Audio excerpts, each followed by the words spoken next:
Hello, Chernobyl explorers! We return with the sequel to Chernobylite, a game created 5 years ago with your invaluable help. Chernobylite 2 is a post-apocalyptic RPG in which the main characters try to escape the sinister Exclusion Zone and return home, breaking the barriers of time and space and fighting the emanations of the insidious Chernobylite. What you will see in the new game may initially seem surprising, but I assure you that we care about developing the best elements of the first part.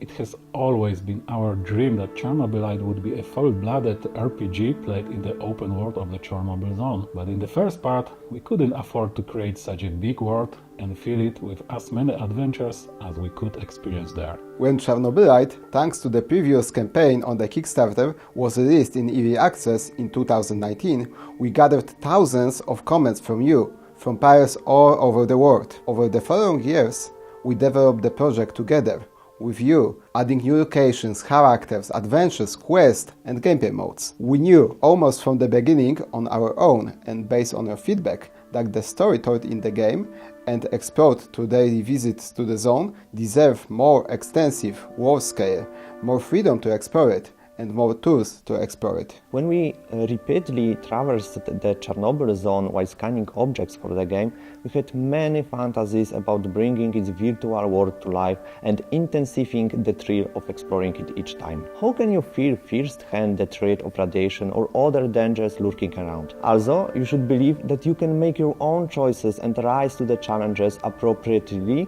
that you can tell your own story.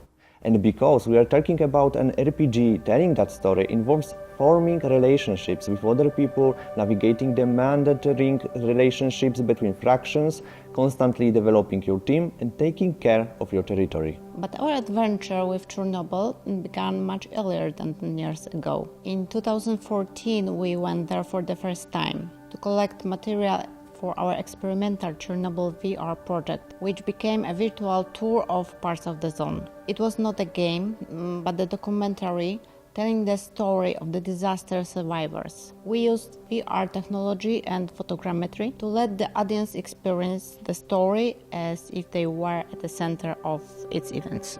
In Chernobylite, we developed the narrative tools and methods created for our previous projects, Get Even and Chernobyl VR project. Still, it wasn't until the end of this project that we accumulated the know-how and technologies to build a large open world, increase the number of story characters, dialogue options and various combat mechanics, and write an even crazier storyline.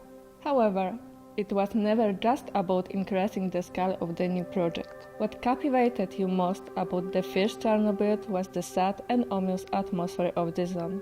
Its overwhelming beauty built on echoes of a problematic past. Every ruined building, every abandoned vehicles, every moan of the wind of the cracking rusted structures remind you of the stories of those who experience of one of the greatest man-made disasters. There is no other place in the world like Chernobyl, which is the essence of both the first and second part of Chernobylite. Our game has 3 main characters. The first hero is our protagonist, Cole Gray, a former mercenary, a man with a dark past who becomes trapped in Zona due to an interdimensional catastrophe. The second is Chernobylite, an interdimensional entity taking the form of a green crystalline substance, which is both the largest source of radiation in the universe and the power-conscious, sinister force that seeks to control every planet that exists in it. The third protagonist of the story is the Exclusion Zone itself, a place where any mistake can cost you your life, but also where you will find everything you need on the road to liberation. The first part of Chernobylite showed the world from a first-person perspective, which was an obvious choice for us for a straightforward reason. We wanted to provide as much immersion as possible and let you experience the brutal beauty of the zone with maximum detail. In the second part of the game, the exploration of the zone continued from a first-person perspective, but the combat was designed for a third-person perspective. We wanted to provide more gameplay options, more freedom to create your own unique character and story. So, we introduced an extensive character development system and many options for fighting the enemies. Since we no longer use not only firearms in combat, but also light weapons and various types of Chernobylite energy devices, we looked for multiple solutions to provide the players with the best experience in this regard. After months of experimentation, we became convinced that the ability to view the protagonist from a third-person perspective and conduct combat in this mode was the optimal solution.